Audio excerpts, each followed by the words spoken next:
And now back to Bobby Likis Car Clinic and your host, Bobby Likis. We'll go to Nathan. Nathan, welcome to Bobby Likis Car Clinic. Hey, Bobby.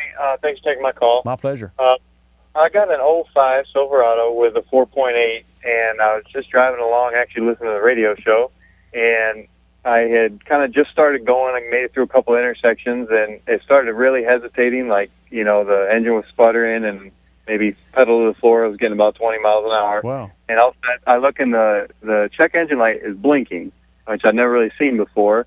And I kind of threw it in neutral and hit the gas a little bit and then put it back in drive, and it's still doing it. And I make it over a bridge, and check engine light goes off, and it's driving fine. I just drove it probably about 15 miles. I'm running it up and down, and there's no problems. So obviously I know that problems that go away by themselves tend to come back on their own. So do you know, is there any way I can check what that code was throwing? Yes, that code is still in the computer, Nathan.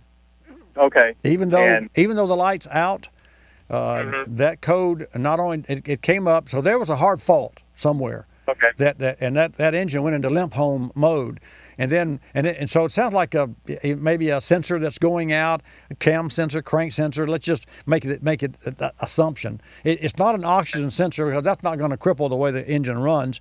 So it's more to do with ignition and fuel firing. It's on the front side versus the outside, which is the exhaust. Right.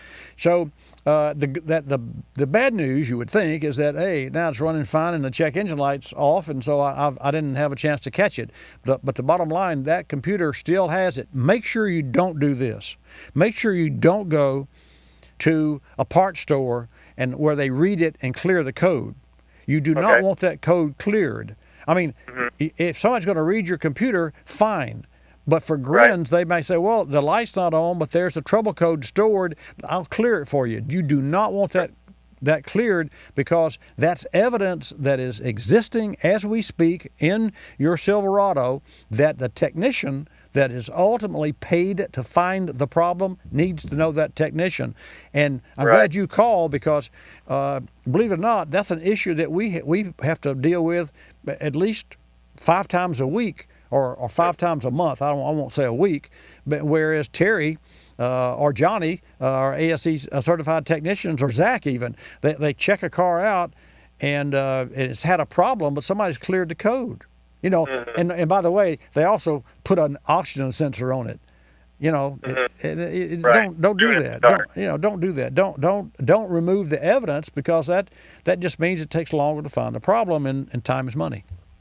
So if I find, it could be. I was wondering. It almost felt like a throttle position sensor or something. Yeah, but you don't know that. You can't. Right. Possibly. Well, no, I know. I'm saying. Yeah. But you're saying you don't clear the code. Let it clear itself when you find what's wrong with it. Exactly. Okay. It's going to say, hey, at one time, X miles ago, the throttle position sensor threw a code. And there's one more test too, fuel trim. And the fuel trim is a report card on the fuel adjustments of the engine, and should be under 3%. But if the fuel trim had jumped up to 7 or 8 or 9 or 10%, wait a minute, we got an injector problem. So those are the kind of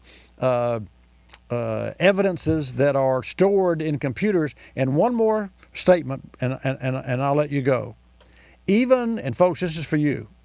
Even if your check engine light has never come on, there can still be codes stored in the computer that help diagnose what could be causing poor fuel mileage or hesitation or a rough idle or whatever, or even transmission shifts. If you think you got a transmission problem these days, sometimes it's the engine, not even the transmission. Hey, Nathan, thanks for calling, and I look forward to hearing from you again.